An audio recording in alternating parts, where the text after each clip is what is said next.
se dividían en cosas comerciables y cosas no comerciables. Dijimos que son cosas comerciables las que pueden ser objeto de relaciones jurídicas privadas. Podrían ahí leer ustedes el artículo 2249 y el 2237, que hace alusión a esas cosas comerciables. Luego dijimos que no son comerciables las que no pueden ser objeto de relaciones jurídicas privadas.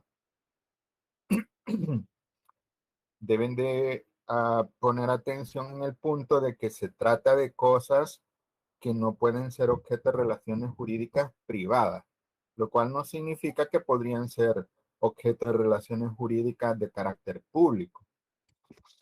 Pero de manera privada, en derecho civil, estas no podrían ser objeto.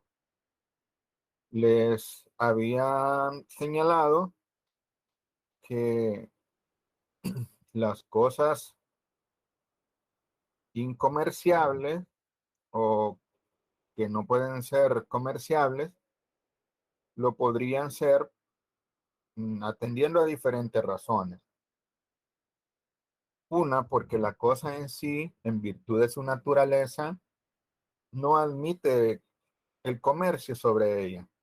Hay una estrecha vinculación aquí con las cosas inapropiables, es decir, cosas que por su fisonomía, por su naturaleza, no admiten tener dueño y obviamente si no pueden tener dueño no puede ser objeto de relaciones jurídicas privadas, como lo son las cosas comunes, la luz solar, el aire, el océano y algunas cosas que entran en esta categoría por disposición del legislador, como cuando hablamos de las calles, de los parques, de las riberas de ríos, lagos, lagunas y el mar.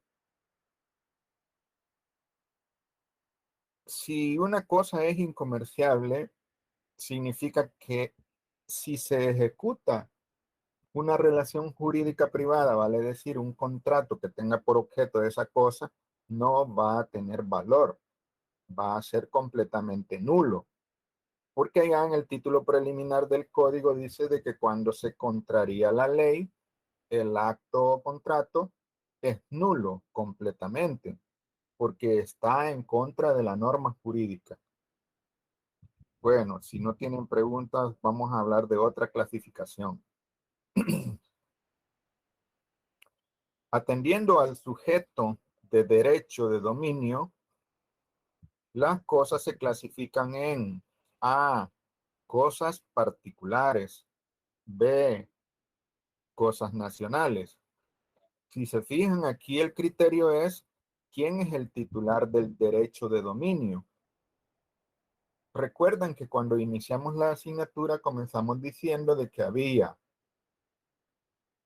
cosas, bienes, y que las cosas son las que prestan utilidad al hombre, tienen existencia, que los bienes son los que además son susceptibles de apropiación, y luego pasamos a hablar de sujetos de derecho y dijimos que típicamente pues las personas, sean jurídicas o naturales, son sujetos de derecho y que las cosas que tienen existencia serán objetos de derecho. Entonces, esta clasificación toma como criterio el sujeto del derecho. Si el sujeto del derecho es una persona particular, pues estamos hablando de cosas particulares. Si el sujeto del derecho es el Estado, la nación, entonces hablamos de cosas nacionales. Aquí la cosa puede ser cualquiera de las que ya hemos mencionado en las diferentes clasificaciones. De hecho, ustedes le pueden aplicar todas o casi todas las clasificaciones, los criterios de clasificación, a una misma cosa. Y como el criterio va siendo diferente, el criterio difiere, entonces el resultado de la clasificación será diversa. Pero en este caso, El criterio es quién es el dueño de la cosa. Si el dueño de la cosa es un particular, la cosa será particular. Si el dueño es el Estado, pues será nacional. ¿Tienen preguntas ahí en ese punto?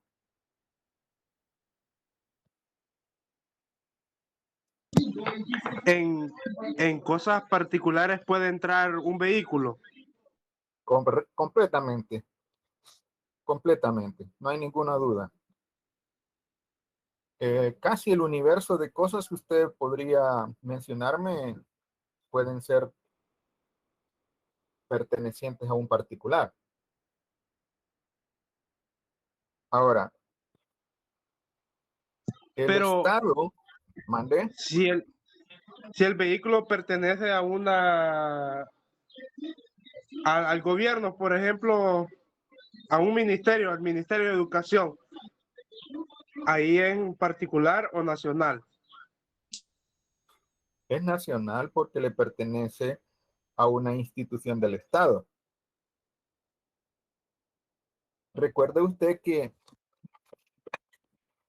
ANDA, CEL, Seguro Social, Universidad del Salvador y qué sé yo, le puedo mencionar más instituciones.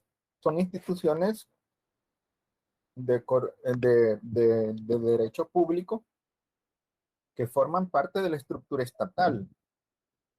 Entonces, todas las cosas que le pertenecen a esas instituciones son bienes nacionales.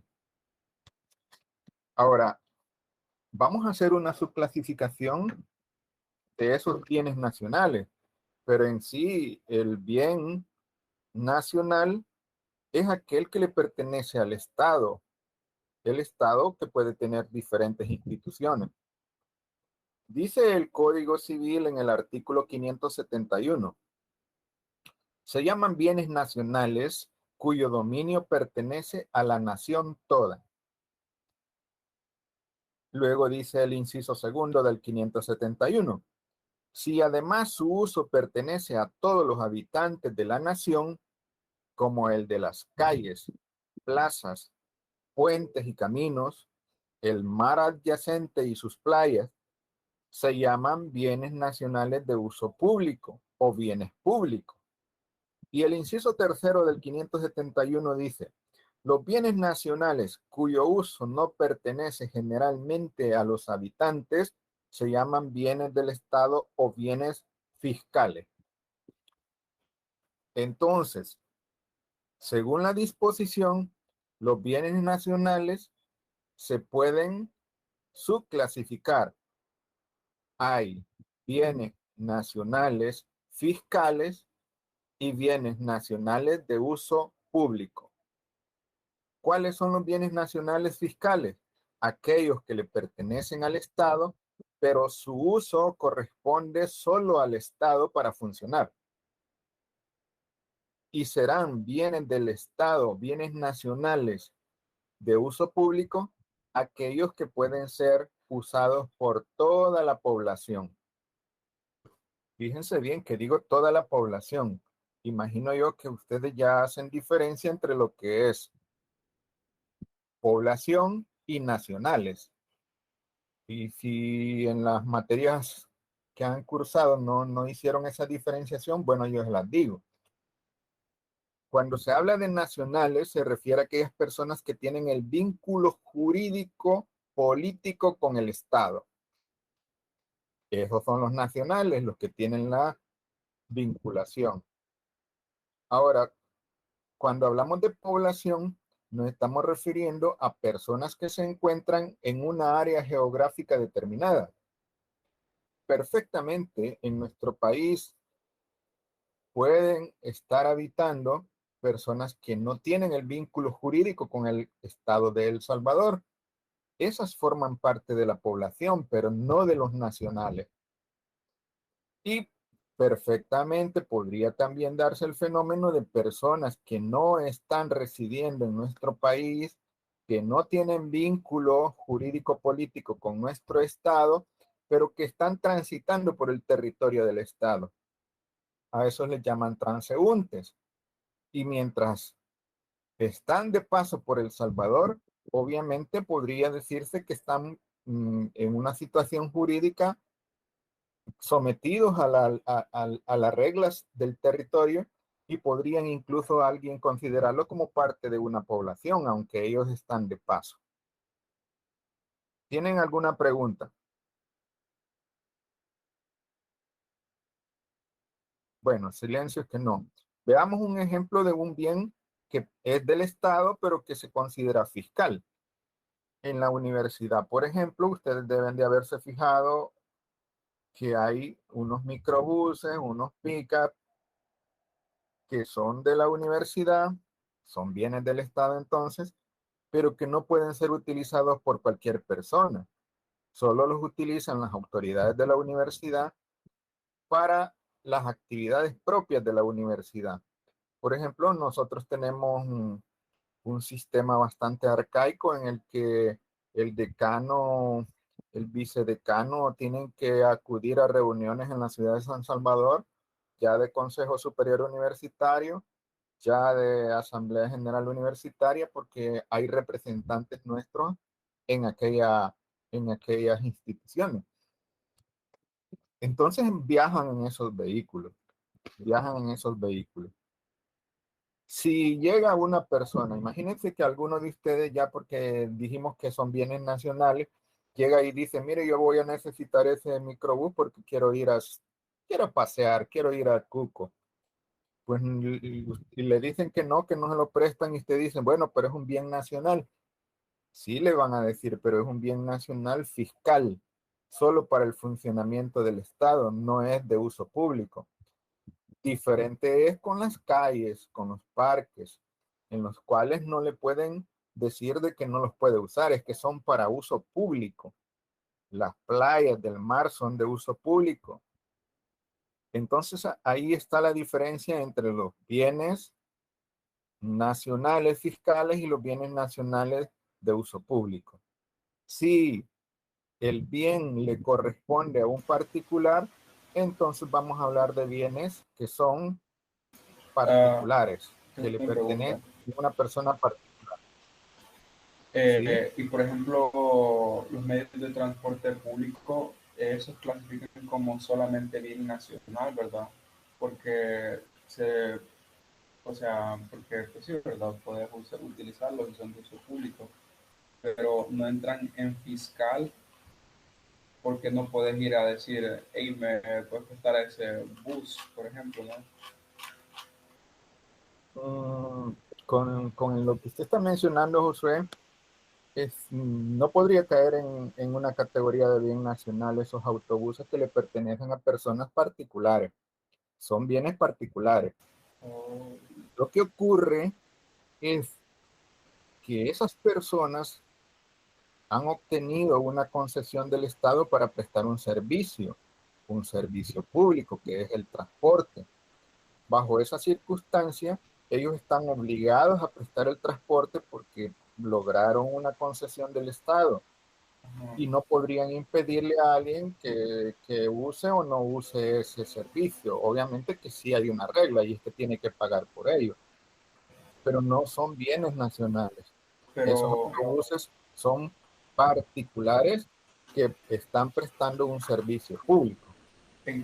pero en caso de lo que había sido ya hace varios años el Citrans, esos sí eran bienes nacionales, porque esos eran del Estado, ¿verdad? Tampoco era un bien estrictamente nacional. Lo que pasa es que últimamente han acuñado la idea de asocio público-privado. De tal forma que, si mal no recuerdo, el Citran estaba, estaba enfocado así como un asocio público y privado en el cual participaba el Estado y participaba una inversión privada. Entonces no eran exactamente nacionales, pero sí tenían una participación del Estado. Ujú. Entonces esos buses no le pertenecían al Estado como tal. Yo no le podría decir exactamente si tenían algún derecho porcentual sobre los autobuses el Estado, porque jamás vi yo el documento, cómo se conformó el Citran. Ahora, por lo que las noticias trasladaban a la población, yo le podría decir, parece ser que los autobuses eran de propiedad particular, de propiedad privada, y que el Estado lo que estaba haciendo es proporcionándole infraestructura, como las estaciones donde estaban las paradas de buses, y una área específica, especial para su circulación, que era el carril segregado del Citran. De ahí que los autobuses, por ejemplo, son propiedad privada y entiendo que hasta se los llevaron o los guardaron. Y lo que pertenecía al Estado, que son las infraestructuras de espera y el carril, ahora está de uso común para todos. Usted va a San Salvador y si quiere circular por el segregado que había antes, lo puede hacer perfectamente. ¿Alguien más? Muchas gracias. Bueno, entonces vamos a, en este punto, hacer alusión a algo que podría en alguna medida generar alguna confusión o diferencia. Cuando hablamos de que hay bienes particulares y bienes nacionales y nos referimos a que los bienes particulares son los que le pertenecen pues a los particulares y los nacionales al Estado, ahora tendríamos que enfocarlo analizando la naturaleza del dominio. Si lo vemos desde el punto de vista de la naturaleza del dominio, las cosas se tendrían que clasificar A, en cosas públicas, B, en cosas privadas. Como ustedes bien tiene una gran coincidencia con la idea aquella de particulares y nacionales. Según que constituyan un objeto de derecho público o privado, es decir, hablando ya del derecho, hablamos de derecho público y derecho privado. Entonces, si nosotros hacemos el enfoque en la naturaleza del derecho de dominio, vamos a hablar de cosas públicas y de cosas privadas. Lo privado coincide con lo particular y lo público coincide con lo nacional. Entonces, los bienes nacionales cuyo dominio pertenece a la nación toda, según el 571, se dividen en bienes nacionales de uso público y bienes fiscales. De eso no les quede ninguna duda. Todo bien que pertenece al Estado será nacional, pero no podemos todo bien que pertenece al Estado gozarlo todos los habitantes del Estado. Esa es la diferencia y por eso se le llama bienes fiscales. Si no hay preguntas, yo sigo. Una pregunta, licenciado. Diga. Es más una curiosidad.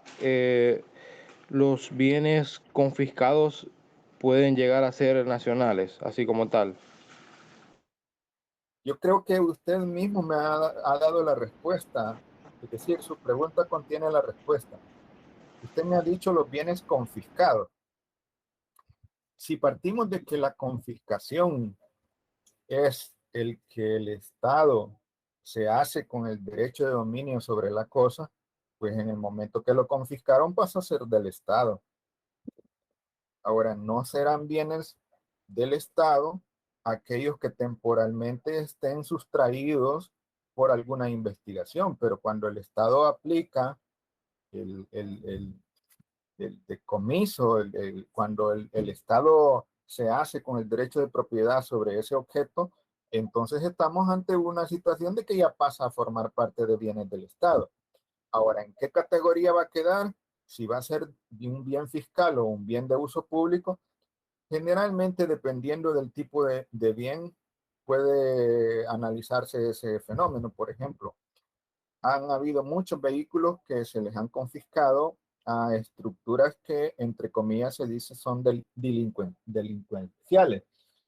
Esos vehículos, yo he estado viendo en las noticias que se los han reasignado, por ejemplo, a las instituciones y sirven para el transporte de esas personas. En ese sentido, los volvieron nacionales fiscales. Pero cuando también, Los han subastado también, ¿verdad?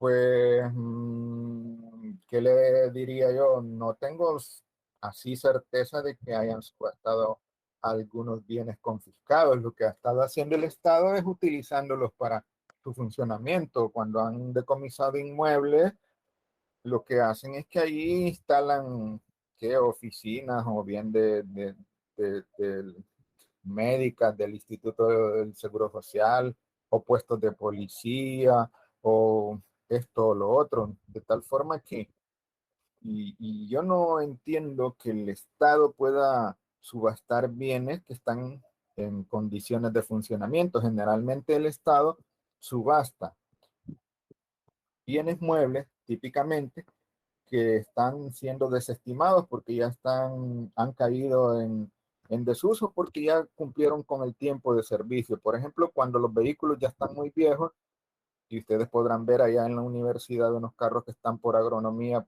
tirados ahí, esos perfectamente los podría subastar la universidad, venderlos como chatarra, pero un carro que esté en perfectas condiciones lo utilizan. No sé de que hayan habido subastas. Ahora, hay un fenómeno que quizás sea el que usted esté enfocando, Kevin.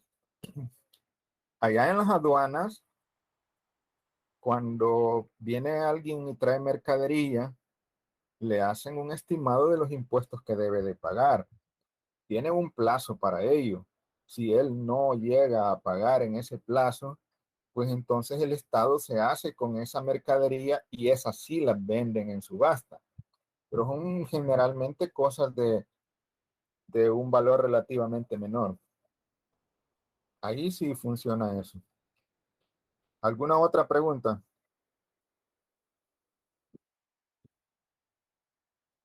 Bueno, sigamos con la clasificación entonces.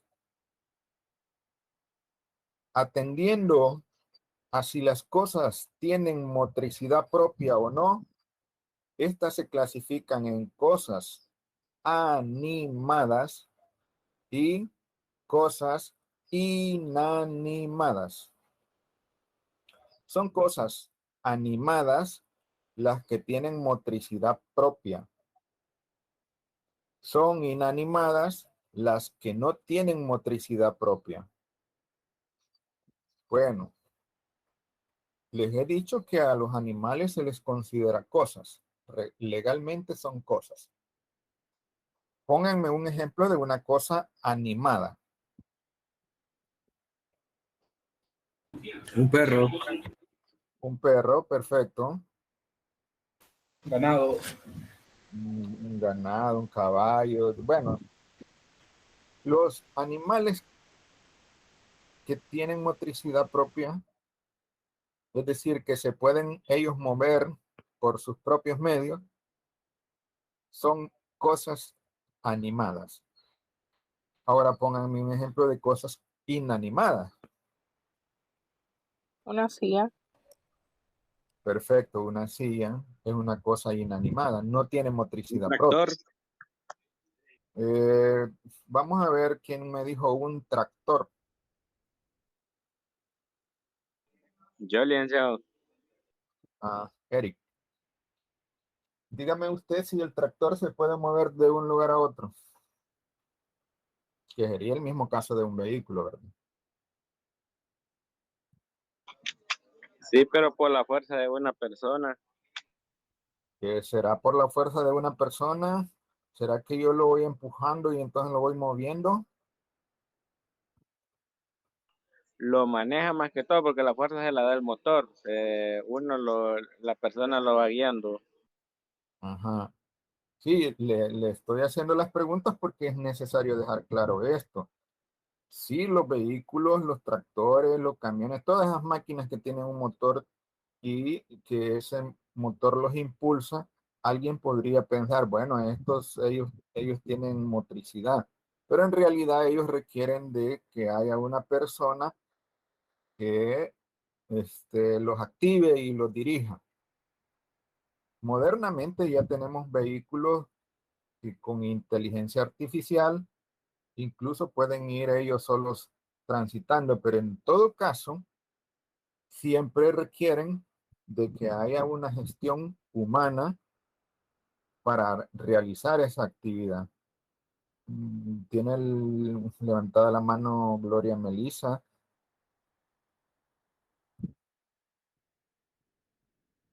Sí, Gloria.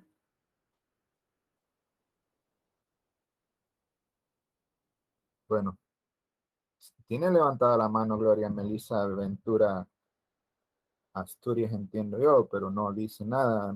Podría ser que inconscientemente la haya levantado. ¿Hay preguntas? Bueno, entonces estamos que las cosas animadas son las que se pueden mover de un lugar a otro ellas sin necesidad de la fuerza del hombre o la dirección del hombre, y las inanimadas no pueden hacerlo. En ocasiones anteriores ha habido personas que me han mencionado y hemos tratado de dilucidar el asunto. Me han mencionado las estrellitas de mar y me las han mencionado como ejemplo de que unos que hay movilidad y otros que no hay movilidad. ¿Ustedes cómo ven eso?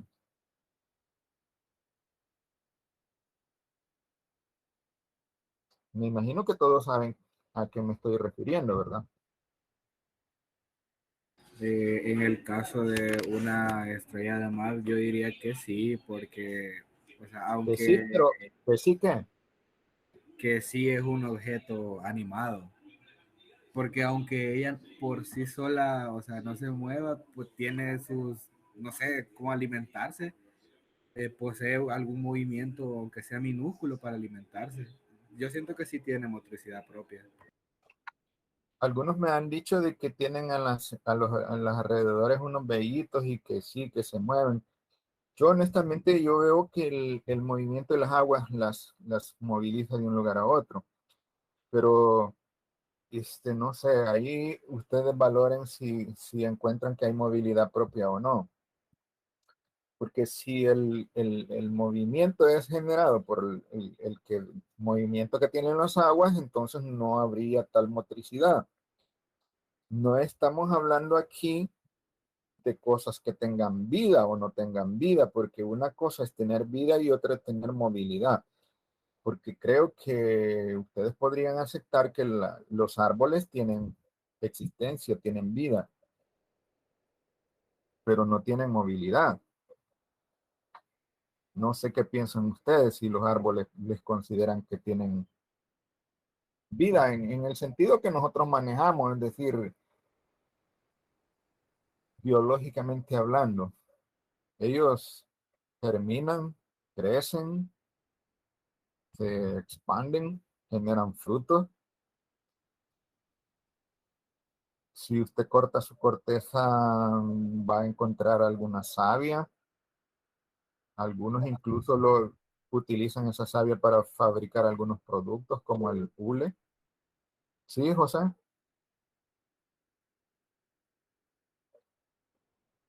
José Edwin Pais levantó la mano. Buenas tardes, Lick. Buena. La pregunta, bueno, la observación que yo le quería hacer era de que podemos tomar como cosas inanimadas el árbol, como usted mencionaba, o una casa, mientras que cosas animadas, todo aquello que se mueva, ya sea por su voluntad o por causa del hombre, podemos tomarla como animada. Pues no, si la cosa se mueve por acción del hombre, no va a ser cosa animada. Solo la que se puede mover por sí sin necesidad de una fuerza externa. El caso típico de los animales que se mueven ellos por sí. Ahora, si usted traslada por ejemplo, Gabriela me mencionaba, creo, una silla, si usted agarra la silla y se la lleva de un lugar a otro, se está moviendo hacia un lado, hacia otro la silla, pero eso no lo hace ella por sí, sino que es la fuerza externa. Siempre que haya una fuerza externa que mueva el objeto y que no sea el objeto el que tiene por sí la posibilidad de moverse, vamos a estar ante una cosa. Si se mueve por sí sola, porque tiene motricidad independiente, será animada. Y si usted la mueve, será inanimada. Sí, me había confundido por el ejemplo del coche, pero ya me quedó claro, gracias. Es que en el caso del vehículo, en el caso del tractor que mencionaban, esos son objetos inanimados. Ahora que usted se sube, lo arranca, le pone la velocidad, acelera, lo frena, lo mueve, mueve la dirección. Ustedes se conducen él, pero él exactamente con independencia no lo puede hacer. Ya me ha tocado algunos que mencionan, mire, pero es que hay carros que usted con el mando los enciende. Sí, yo ya he visto, ya he tenido carros de esos que con el mando uno los enciende. Típicamente en los Estados Unidos resulta de que como algunas veces las temperaturas están muy gélidas, muy heladas, la gente con el mando arranca el vehículo para que caliente. Pero ese vehículo no arrancó porque él solo decidió arrancar, encender su motor, sino que usted activó un mando y lo hizo funcionar. Entonces ahí no nos compliquemos la vida, simplemente ustedes van a tener como mejores ejemplos de cosas animadas los animales y como inanimadas el universo externo de los animales.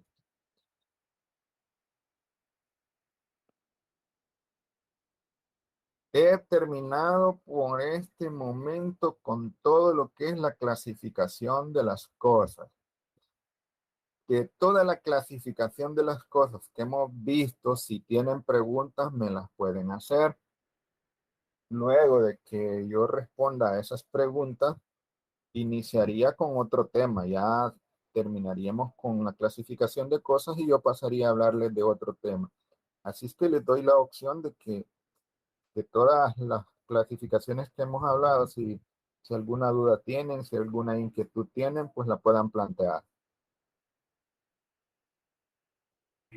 Licenciado, disculpe, yo sí tengo una duda. En la clasificación anterior estábamos hablando de los bienes nacionales y que teníamos una duda porque tenemos que la Chivo Wallet es un bien que le sirve a toda la población, ¿verdad? Pero viene de una empresa privada que trabaja con el gobierno. Entonces ahí la clasificación, ¿dónde caería en esa?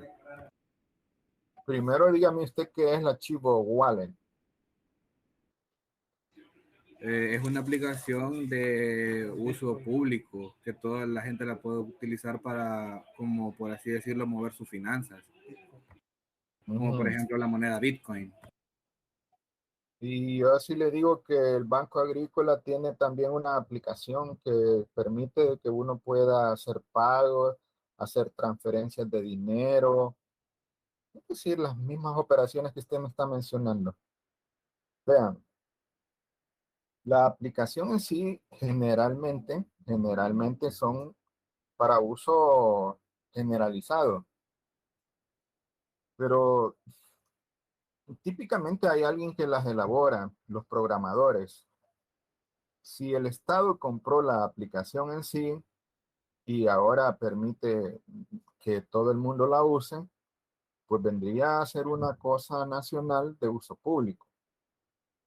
Recordarán ustedes que cuando nosotros estamos analizando el fenómeno a la luz del Código Civil, pues el Código Civil en nuestro país es de 1860 y que en esos tiempos ni siquiera por asomo se concebía estos adelantos tecnológicos que ahora tenemos.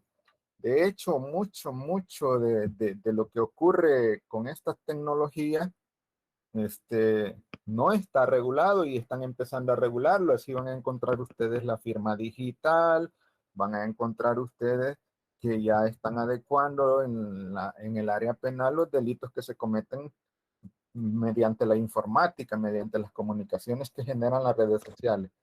Entonces, el que el criterio para determinar si un bien es nacional o es particular es quién es el dueño. El criterio para determinar si un bien nacional es de uso público o es de uso fiscal es en cuanto a quién puede utilizar esa cosa. Si usted dice de que ese programa es del gobierno y el gobierno permite que todo el mundo lo use, pues entonces vendría a ser un uso público. Ahora, yo no concibo cómo cómo ese fenómeno de las aplicaciones, por ejemplo, el Estado va a comprar una aplicación de esa naturaleza solo para usarla el propio Estado, si la naturaleza misma de la aplicación es de uso generalizado. Ahora, si entramos en ese campo y yo le digo, mire, pero ahí está el Office, el paquete de Office, que no puedo decir que es de uso público, aunque lo usan una infinidad de gente, en el entendido de que sí es una aplicación, es un programa, un paquete que le pertenece a una empresa privada, transnacional por cierto, y que usted para usarla debe de pagar, debe de comprar la licencia para utilizarla. El que usted mediante una artimaña que le llaman craqueo la pueda usar, pues no es un uso legítimo que está dando. Desde ahí, y tomando en consideración lo siguiente, lo que usted me afirma de que la aplicación en sí es de una empresa privada y que el Estado, de eso solo podemos dar referencia nosotros por las noticias. No tenemos la certeza. En materia de leyes, para dar una opinión, uno tiene que tener una certeza. Por ejemplo, ver los documentos en los que conste quién es el titular de ese paquete y cuál es el destino que se le ha dado. Mientras tanto, estamos especulando. Como le digo, la gran dificultad que podría haber es que dentro de las reglas civiles no se concebían estos adelantos tecnológicos. ¿Alguien más?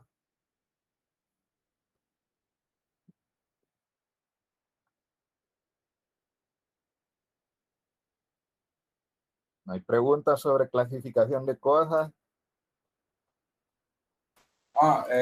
Sí, yo tenía una con respecto a los criterios para evaluar las cosas, ¿no? Y es con el cuarto criterio, el volumen. Ahí sí no, la verdad no estuve en esa parte de la clase, no sé si usted lo explicó, pero a qué se refiere muy bien cuando el volumen, o sea, medir cuál es más, no sé, pesado, más grande, más alto o más pequeño que el otro. No sé, ¿me puede explicar ese criterio, por favor? Bueno, José, específicamente usted me está hablando de la clasificación de cosas principales y cosas accesorias. Sí. Cuando hablamos de la clasificación de cosas principales y cosas accesorias, el criterio se refiere a la existencia. Según que existan por sí sin necesidad de la existencia de otras, será principal, y si necesita de la existencia de otras, será accesoria. Pero ese criterio en sí no resuelve todo el problema, y por eso les dije yo, vean, por ejemplo, los alemanes manejaban que el criterio debería decir el número y el peso, pero ese no es el que se aplica en nuestro país porque no es el más adecuado. El más adecuado es el que contempla 4 criterios. En primer lugar, la existencia. Y ahí, si la cosa existe sin necesidad de otra, para existir, será principal, y la que necesita de la existencia de otra para existir será accesoria. Comenzamos hablando en ese caso sobre algunos ejemplos, y si mal no recuerdo, un compañero decía el machete. Machete es principal. Luego de hablar del machete, decíamos que accesorio sería la vaina en que se coloca el machete. Pero cuando yo les expliqué los criterios, les hice ver de que desde el punto de vista de la existencia, tanto la vaina como el machete pueden existir independientemente del otro. Pero el segundo criterio, que es la finalidad, le daba el carácter de principal al machete y de accesorio a la vaina, porque la vaina se había creado en función del machete. Y le citaba yo, por ejemplo, de que el estuche donde se colocan los lentes o los anteojos, como quieran, es también bajo el criterio de finalidad, que es accesorio, porque la existencia de uno y la necesidad, por ejemplo, de colocar el machete en algo que no nos representase peligro, dio origen a que se creara esa vaina para colocarlo. El fenómeno de cuidar los anteojos generó la necesidad de crear un estuche donde colocarlos. Entonces, el segundo criterio se está aplicando en esos casos.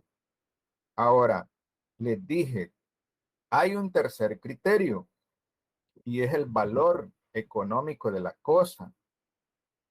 Partimos del supuesto de que no hemos podido resolver con el primer criterio ni con el segundo criterio. Entonces tendría, según la doctrina, que aplicar el tercer criterio, valor de la cosa.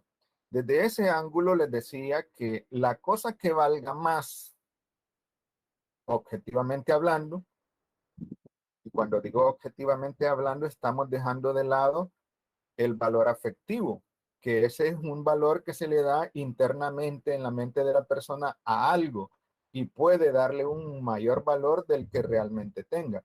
Entonces, el valor objetivo es el que realmente tiene el objeto en la realidad.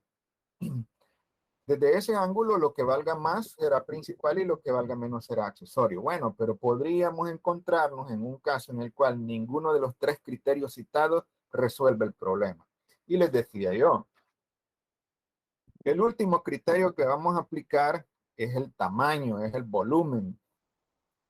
La cosa más grande será principal y la cosa más pequeña será accesoria. Entonces, les dije, cuando vamos nosotros a resolver el asunto de qué es principal y qué es accesorio, debemos de colocar dos objetos para hacer la comparación, para tomar ese razonamiento, ese juicio de valor y decir cuál es principal y cuál es accesorio. Si usted me pone un ejemplo de dos cosas y yo le digo, por aplicando criterio volumen, cuál es la principal y cuál es la accesoria. Deben ustedes estar muy, pero muy claros de que cuando llegan a aplicar el criterio tamaño o volumen, es que no han podido resolver por los tres criterios anteriores, que sería un caso insólito. Generalmente se resuelve por el primero o segundo y a lo más por el tercero, pero ya llegar al último criterio significaría que estamos comparando dos cosas que existen por sí, que ninguna de ellas está en función de la otra y no hay finalidad, que ambas tienen el mismo valor y entonces tenemos que resolver por el tamaño. ¿Sí? ¿Josué? Sí, licenciado. Ya entendí. Dicho fácilmente, si usted no pudo resolver cuál de las dos cosas que le han presentado para que usted diga cuál es principal y cuál es accesoria, por el criterio existencia, por el criterio finalidad, por el criterio valor de las cosas, entonces quédesele viendo a las dos cosas y la que es más grande es la principal y la que es más pequeña es accesoria. Así de sencillo. ¿Alguien más?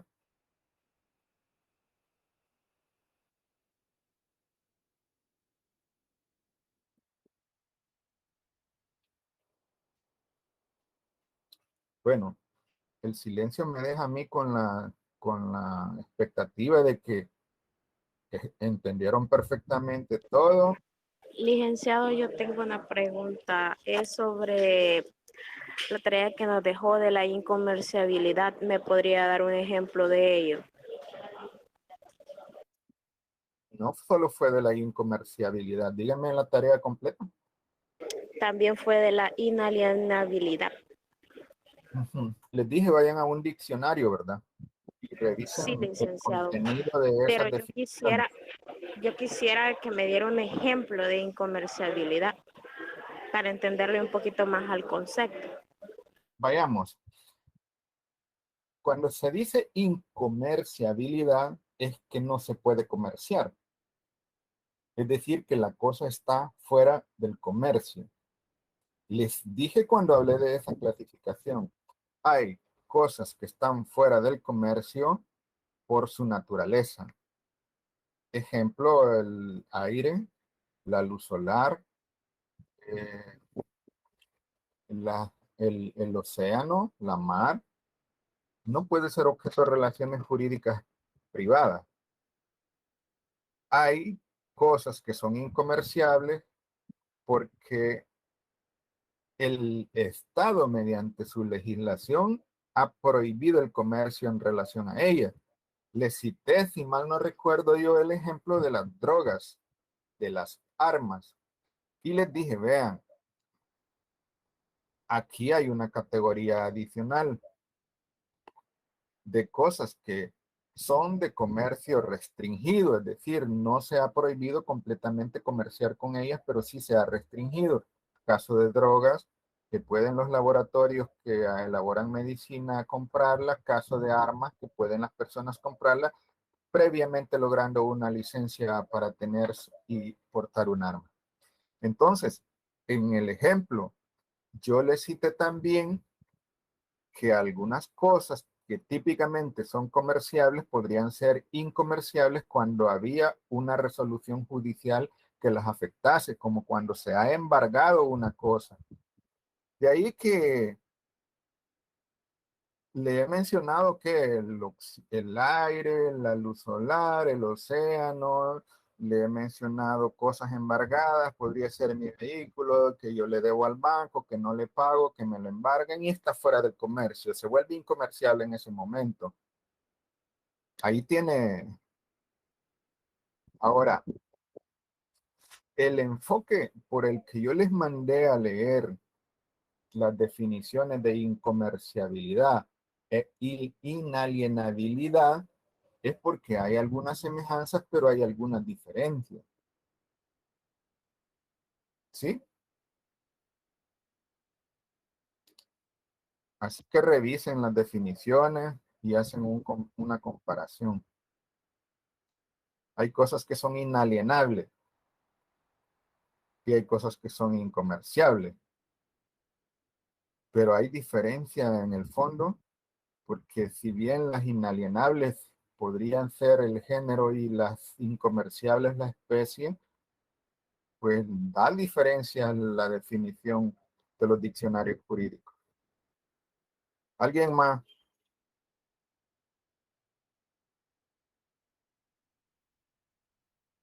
Gracias, licenciado. Ya me quedó súper claro.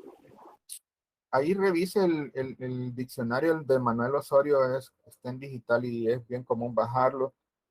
Y si después de todo eso que hagan esa lectura, alguna duda les queda, yo le amplío. De hecho, lo que pretendo es que ustedes hagan una lectura y que hagan un ejercicio mental para encontrar diferencias y semejanzas. No sé si les dije yo al principio cuando comenzamos con la asignatura de que yo no soy del criterio que los estudiantes vean al docente como el que lo sabe todo, como el que lo que él dice es la verdad absoluta. Yo no manejo ese criterio. Estamos en una universidad, la academia, la esencia es de que todos estemos leyendo, todos estemos estudiando y que todos tenemos la capacidad de hacer un razonamiento. Cuando el estudiante eh, asume de que el docente siempre tiene la razón, el estudiante está fracasando, porque no crean que uno lo sabe todo, que uno siempre está muy lúcido para hacer juicios de valor. Eso no es así. Muchas veces uno ni idea tiene de lo que está hablando. Hay, algunas veces, y yo creo que no lo practico, pero sí sé que hay personas que hablan de cosas que no dominan y como el estudiante de lo que dice el profesor cree que es la verdad absoluta y lo toma así, lo acepta así y al final viene y solo repite lo que ha dicho el profesor y eso no es bueno. En la universidad no es que vamos a generar quienes repitan lo que dicen los profesores. Aquí lo que tiene que generarse es, bueno, trasladar el poco conocimiento que pueda tener uno y luego que sea sometido a un examen, a un análisis por el estudiante y si no le parece que diga cuáles son sus puntos de vista.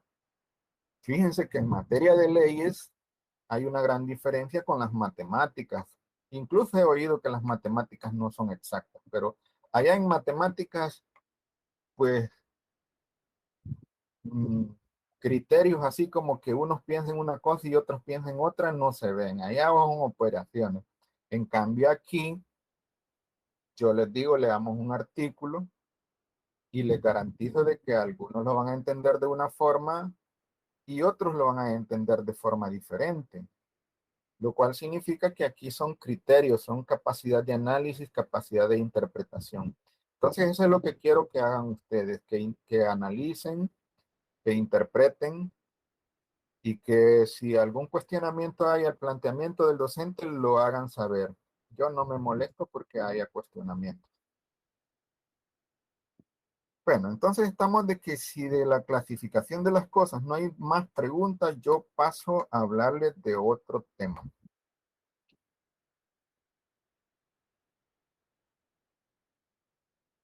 ¿No hay preguntas? Sigo. Fíjense que el siguiente tema tendría yo que hablar del dominio o propiedad. El código ha utilizado los términos como sinónimos. Es decir, que para el legislador, el término dominio y el término propiedad se refieren a lo mismo. ¿Y qué es el dominio propiedad? Pues que si nosotros revisamos la legislación, dice que es un derecho y es el más amplio derecho. El artículo 568 del Código Civil, cuando habla del dominio, dice lo siguiente. Se llama dominio o propiedad el derecho de poseer exclusivamente una cosa y gozar y disponer de ella, sin más limitaciones que las establecidas por la ley o por la voluntad del propietario. Luego el inciso segundo dice, la propiedad separada del goce de la cosa se llama mera o nuda propiedad. Hasta ahí estamos en el punto que dominio o propiedad es el derecho más amplio que nuestra legislación contempla. Bueno, no me vaya a salir alguien diciendo, mire, no, licenciado, el derecho más amplio que nuestra legislación contempla es el derecho a la vida. ¿Y yo qué le diría? Bueno, usted tiene razón, lo único que estamos en campos diferentes. Aquí estamos en el Código Civil, en derecho privado. Y la vida es así como básica para todo, para absolutamente todo. Está tutelada a nivel constitucional, igual que la propiedad que está contemplada ya en la Constitución. Pero sin la vida no podría haber el goce de ningún otro derecho. De ahí que vean, desde el punto de vista privado, del derecho privado, el Código Civil, el derecho más amplio que existe es el de dominio o propiedad. El que es dueño de una cosa puede usar, gozar y disponer libremente de esa cosa. Ahora hay un punto. No existen derechos irrestrictos. Siempre hay límites para los derechos. El derecho que es en sí el amparo que una norma jurídica le proporciona a una persona tiene siempre los límites. Por ejemplo, cuando decimos el derecho de dominio de propiedad me da el uso, goce y libre disposición, y yo vengo y en ese orden de ideas pretendo hacer algo y les pido que lo califiquen, yo sé que van a decir posiblemente que no está dentro del contenido de ese derecho. ¿Se acuerdan del contenido del derecho? Imagínense que yo digo, bueno, este vehículo es mío, yo les muestro el vehículo, este es mío. Yo lo tengo parqueado ahí en parqueo que le llaman de los estudiantes, que es el oriental, ahí a la entrada de la facultad. Y de repente les digo, y como es mío y ya no me gusta, saco yo una pichinga con gasolina, lo baño de gasolina y les digo, lo voy a quemar. Y entonces les pregunto, como es mío, yo puedo perfectamente hacerlo, puedo quemarlo. seguro que ustedes me dirían, mire, pero si lo quema aquí va a agarrar fuego también el vehículo del que está a la par del suyo. Otros me dirían, fíjese que si le mete fuego a ese carro va a haber una contaminación horrible porque como se queman los zules de las llantas, se quema esto y esa es contaminación medioambiental y eso nos afecta a todos. Y el derecho al medio ambiente es una especie de derecho difuso y nosotros podríamos reclamar, aunque no seamos exactamente dueños de ningún carro que esté cerca del suyo. Pero los dueños de los carros que están a la par del mío dicen, bueno, usted le mete fuego, se le quema el suyo y me quema el mío y me lo va a tener que pagar. Eso significa de que aún siendo mío el vehículo, yo tengo restricciones. Sí, es correcto. ¿Qué quiero significarles en ese caso? De que el derecho más amplio que se contempla en materia de derecho privado, como es el dominio de propiedad, también tendrá las limitantes que establece la normativa nacional. La, la ley no permite que usted simple y sencillamente, porque es su casa, usted diga, le voy a prender fuego, le mete fuego a su casa y seguro que lo van a procesar porque ha puesto en riesgo las casas vecinas si acaso no se traslada el fuego hacia la casa vecina. Le prueban que usted lo hizo adrede y tendrá un problema. Bueno, y usted va a decir, no, pero es que es mi casa. Sí, es muy su casa, pero no puede poner en riesgo a los vecinos ni puede contaminar el medio ambiente. De ahí que entiendan, este derecho de dominio de propiedad es el más amplio, pero siempre tendrá algún nivel de restricciones. Las restricciones generales que se establecen en el sistema normativo, que del sistema normativo entiendo que ustedes ya han hablado mucho en la introducción al estudio del derecho. Bueno, ¿cuál es el concepto que nos da la doctrina del dominio o propiedad? Dice que es el derecho que confiere al sujeto el poder más amplio sobre una cosa. En principio, lo faculta para apropiarse en forma exclusiva de todas las utilidades que el bien es capaz de proporcionar.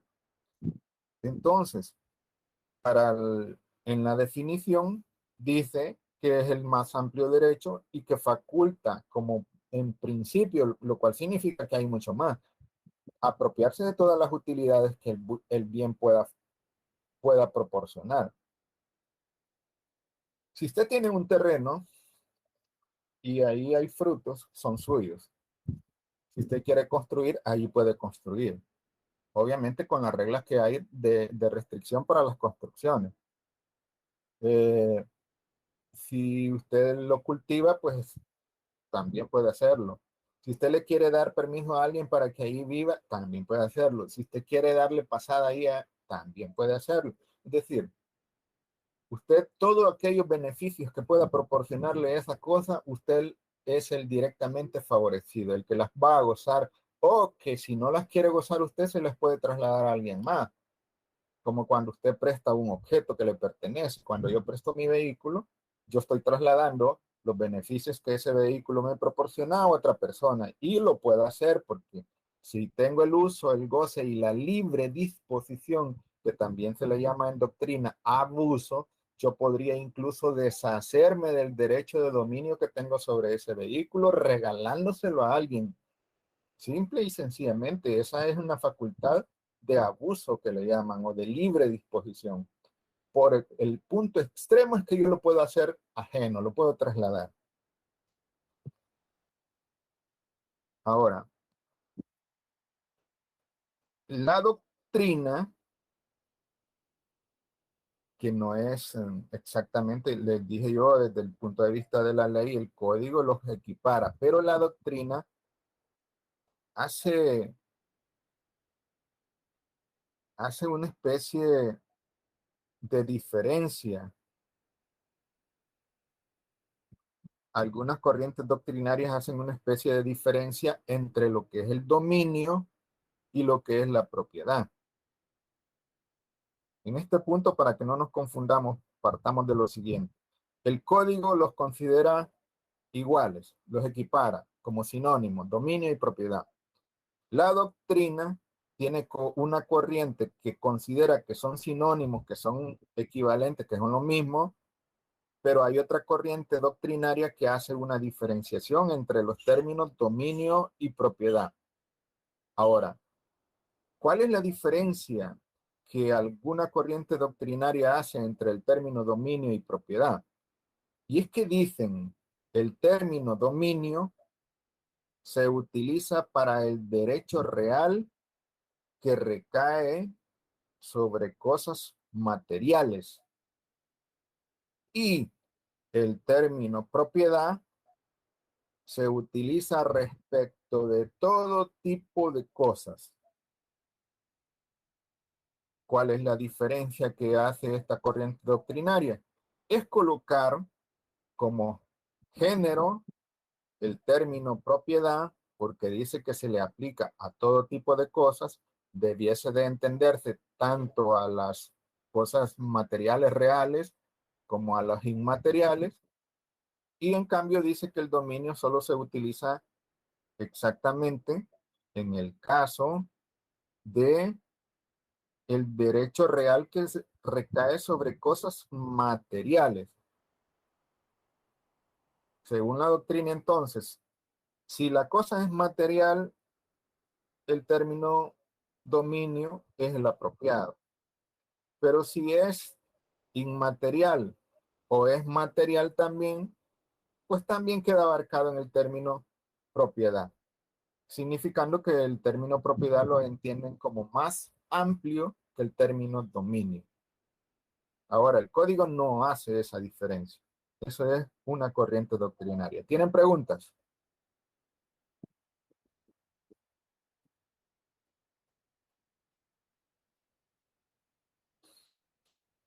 Bueno, van a anotar ahí en su cuaderno una tarea. La tarea es que ustedes me van a tener que leer sobre cómo se clasifican las definiciones del derecho de propiedad. Allá en el código, en el libro de Soma Arriba, ya les digo el nombre.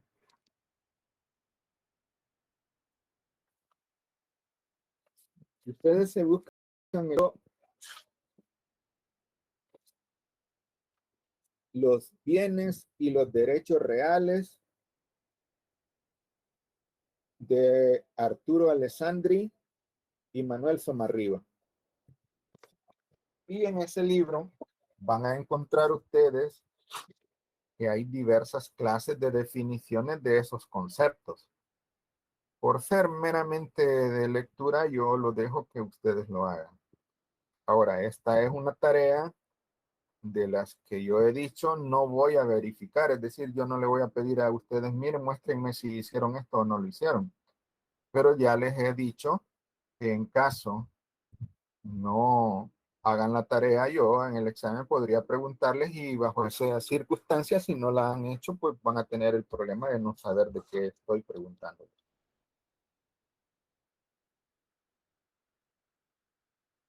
Hablemos de los caracteres del dominio.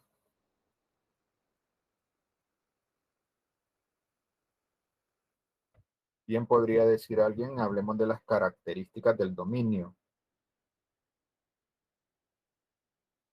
Primero, es absoluto. ¿Qué vamos a entender por absoluto?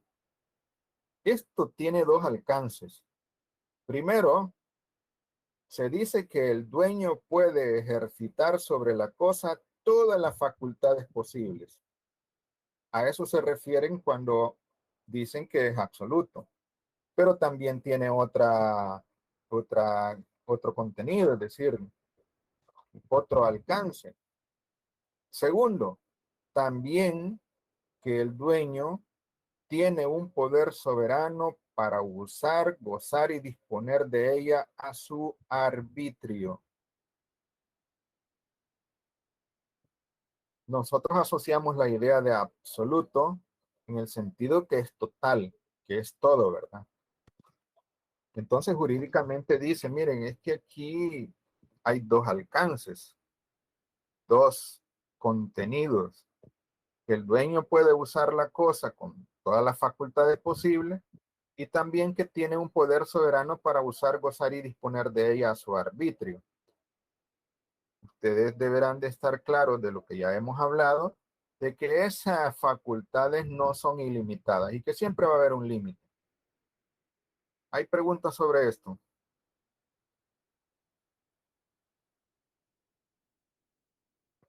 Bueno, otra de las características del dominio es que el dominio es exclusivo. ¿Qué entienden ustedes por exclusivo? De una sola persona. Podría entenderse de una sola persona. Que ¿Quién más? solo yo puedo disponer de ella. Que se está contenido en lo que decía Eric, de una sola persona. Es ¿Qué dice la único. doctrina? ¿Sí? Dice que es exclusivo porque supone un titular único, es lo que decía el compañero, una sola persona, facultado para usar, gozar y disponer de la cosa, y por ende, para impedir la intromisión de cualquier otra persona. Fíjense bien que el dueño de la cosa, dentro de esas facultades que tiene de uso, goce y libre disposición, pues tiene la posibilidad de impedir que otra persona use esa cosa, que otra persona disponga de esa cosa, que otra persona goce de esa cosa. Así, por ejemplo, si yo tengo mi código y digo, miren, este código es de mi propiedad. Ustedes ven el objeto del derecho de propiedad que yo tengo, porque la propiedad en sí es inmaterial y no la ven. Pero viene alguien y quiere usarlo y yo le digo, no, no, no, no, cuidadito, este solo yo lo uso. Y así sea quien sea, yo puedo anteponer esa restricción ante el universo de personas. Ese es el detalle que denota la exclusividad. Ahora, pero yo le puedo prestar ese código a medio mundo. Sí, puedo prestar el código a medio mundo. En el caso del vehículo, yo podría decir ahí, imaginen que llegamos al aula y yo digo, bueno, aquí en este clavo pongo la llave de mi carro. Si alguien quiere ir a hacer algún mandado, pues lo agarro y se lo llevo. Es que está dentro de mis facultades. Ah, pero imagínense que eso lo hago una semana y la siguiente semana ya me he hecho la llave a la bolsa y ya no lo pongo en el clavo. Y vienen ahí los que ya estaban mal acostumbrados y me dicen, mire, y no va a poner la llave ahí para que podamos ir a hacer mandado. No, es que ahora ya no lo voy a prestar. Ah, no, pero que ya la semana pasada lo prestó y tiene que seguirlo prestando. No, eso depende de mi voluntad. No me pueden obligar a eso. Es que yo puedo restringir o puedo permitir el uso de esa cosa en virtud de que tengo ese derecho de dominio. Diga, Kevin. Sí, El levantó la derecho mano. también, el compañero mencionaba, sí, el compañero mencionaba, digamos, un derecho personal, pero digamos, se refiere a una persona, ¿verdad? En este caso también aplica a grupos, es decir, a veces, digamos, cuando usted mencionaba un código, pero también puede ser una membresía de algo, o en los restaurantes solo personal autorizado puede entrar ahí, o hacer uso de un baño X, aplica también de la misma manera, ¿verdad? ¿O no? Es que el detalle está, Kevin, en que usted mezcla circunstancias que son completamente diferentes. Porque cuando menciona usted que uso de tarjeta, pues habrá que ver a quién le extendieron la tarjeta y obviamente es esa persona la que la puede usar. Que si usted menciona uso de baños, pues generalmente es parte de la atención que brindan en los locales para satisfacer esas necesidades, esos imprevistos. Y no podemos nosotros entrar ahí en el análisis de si estamos en el fondo haciendo alusión a la idea de la exclusividad. Ahora, el derecho de dominio en sí tiene la característica de ser exclusivo. Y mi casa, por ejemplo, no puede venir cualquier persona a introducirse a ella y decir que se va a bañar o que va a ir al baño porque necesita ir.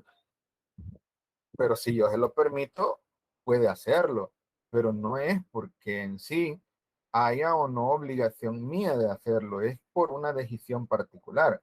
Si usted va a un restaurante y ahí hay un baño y está marcado que uno es para mujeres y otro es para hombres, la restricción está en que no se puede meter al de mujeres usted y ellas no se pueden meter al de hombre. Pero el servicio, el dueño del edificio, el dueño del negocio, más bien dicho, porque podría tenerlo rentado, él podría no tener ni siquiera la exclusividad de esa cosa porque está alquilándolo, está rentándolo, pero bajo las reglas del arrendamiento, el que es dueño verdaderamente le ha dado el uso, la facultad de usar de esa cosa, y él podría establecer reglas para su utilización y decir, estos baños son para los clientes y aquí tenemos otros que son exclusivos para el personal, pero no es exactamente eso la base de la idea de la exclusividad del dominio. La base de la exclusividad del dominio estriba en que el dueño pudo dárselo de arrendamiento al del negocio o que el dueño tiene el negocio y él determina las reglas para utilización de ese objeto. Ahora, dice que la exclusividad denota la individualidad del titular, pero eso ha habido quienes pretenden sostener de que puede romperse cuando estamos ante el caso de una propiedad compartida o comunidad o proindivisión o indivisión, como quieran llamarle, porque se utilizan diferentes términos. Se habla de propiedad indivisa, de propiedad proindivisa, se habla de copropietarios. Siempre que es más de una persona el titular del derecho de dominio, estamos ante ese fenómeno. Yo les he citado el caso, si mal no recuerdo, de que el padre le compra un vehículo para sus dos hijos y dice es para ustedes dos y pone a nombre de ambos el vehículo, es decir, son dueños los dos del vehículo. Eso no rompe con la exclusividad y estamos hablando de que no es una sola persona. Ahí lo que ocurre es que las dos personas tienen la exclusividad para usar y gozar de esa cosa. Hay reglas específicas que regulan el fenómeno de la copropiedad y hay reglas específicas por medio de las cuales se puede determinar esa copropiedad. Pero mientras sea más de un titular el dominio, no se desaparece la exclusividad como característica. Es que si dos son los dueños, son ellos los que pueden usar, gozar y disponer libremente de esa cosa, no más. De ahí que ahí sigue siendo exclusivo. Ahora, ¿cuál es el acto por excelencia en donde se denota esa característica de la exclusividad? Pues el acto externo y material que denota la exclusividad viene a ser exactamente el cerramiento. Ustedes saben qué es el cerramiento, ¿verdad? No le. Bueno, se fijan que aquí en las ciudades por lo general todos están así, tienen paredes que dividen un terreno de otro. Ese es el cerramiento, el obstáculo que se pone para que alguien pueda ingresar al área que nosotros tenemos como exclusiva, como parte del dominio. Obviamente que el cerramiento no es así como nosotros podríamos haberlo visto en estos días, que son paredes de ladrillo, pueden ser cercos de alambre, pueden ser cercos de piña, pueden ser, antes utilizaban zanjas, es decir, lo que hacían es una zanja para dividir un terreno de otro, y es una especie de cerramiento. En sí, todo aquello que exterioriza la voluntad del titular para que otras personas no ingresen viene a ser un cerramiento. Ese es el acto por excelencia en el cual se denota la exclusividad. ¿Por qué yo voy a cercar, voy a poner una pared por cada uno de los rumbos? Pues para que no entren otras personas. Alguien podría decir, no, es que solo es para que no lo vean. Quizás eso es parte de la exclusividad también, tener esa intimidad, no estar a la vista de los demás, pero esencialmente es un obstáculo para que alguien más pueda ingresar. Otra característica del dominio o propiedad es perpetuo. Vamos a ver qué entienden ustedes por perpetuo. Eterno. Bueno, tendría su sentido decir que la eternidad es perpetuidad. Mientras lo tenga en posesión. Vendríamos nosotros a decir, H, entonces, que es perpetuo porque no tiene un plazo de duración. Para toda la vida. Está sin un límite en el tiempo. Y es que el dominio no se va a desaparecer porque pasen años y años y años. Simplemente ahí está. Dura ese derecho tanto como la cosa misma. Les pongo un ejemplo. Compro un vehículo. Imagínense que tuve la dicha de comprar un vehículo nuevo. Nuevecito, entonces recién que lo hicieron y yo lo compré y entonces lo empiezo a usar. Acuérdense aquello de las cosas deteriorables. Conforme va pasando el tiempo, el ambiente va haciendo su efecto, va perdiendo el color, va perdiendo todo aquello que traía como nuevo. Llega a un punto en que ya antes camina el pobre y al final ya ni siquiera arranca y por último lo ven y dicen, ese ya no es un vehículo, es una chatarra, ya no arranca, ya está todo. Pero yo sigo siendo el dueño, sí, sigue siendo el dueño. Y ya solo están las latas, el motor ya no sirve y sigue siendo el dueño, sí, sigo siendo el dueño. ¿Y que puedo vender esas latas? Sí, las puedo vender, pero si no las vende, ahí se las come el óxido, desaparecen y hasta que desaparece la cosa, pues yo diría, hasta entonces ya no tiene sentido el dominio.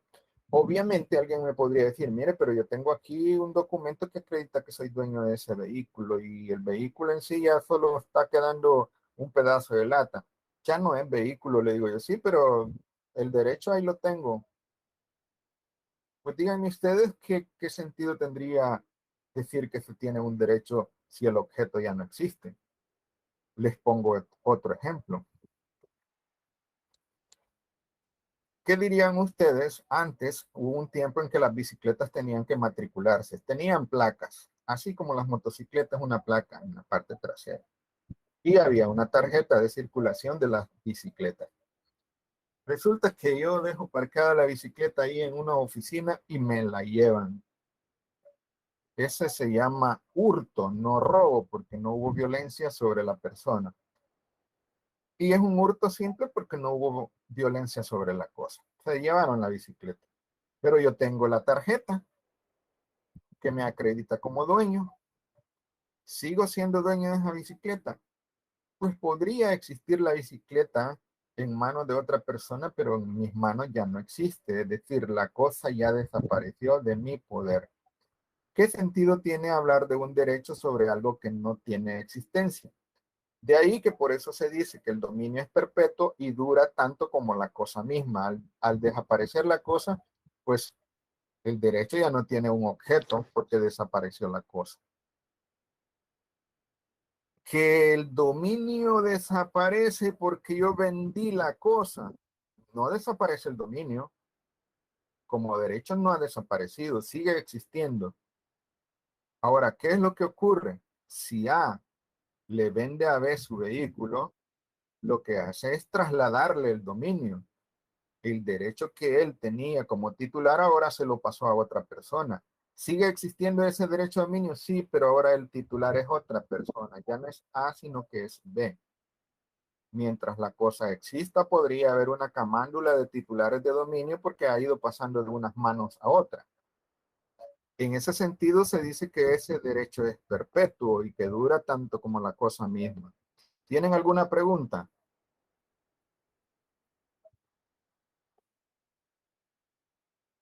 Y les va interesando esto, ya vamos entrando en materia, ya estamos hablando de dominio, ya vamos a ver los modos de adquirir dominio, ya vamos a hablar de títulos para traslaticios de dominio, ya van a sentir un poco más de sabor al asunto. ¿Tienen preguntas? No, licenciado, todo bien. Bueno, si no tienen preguntas, les voy a hacer una pregunta yo. ¿Tienen alguna otra actividad en estos momentos o a continuación?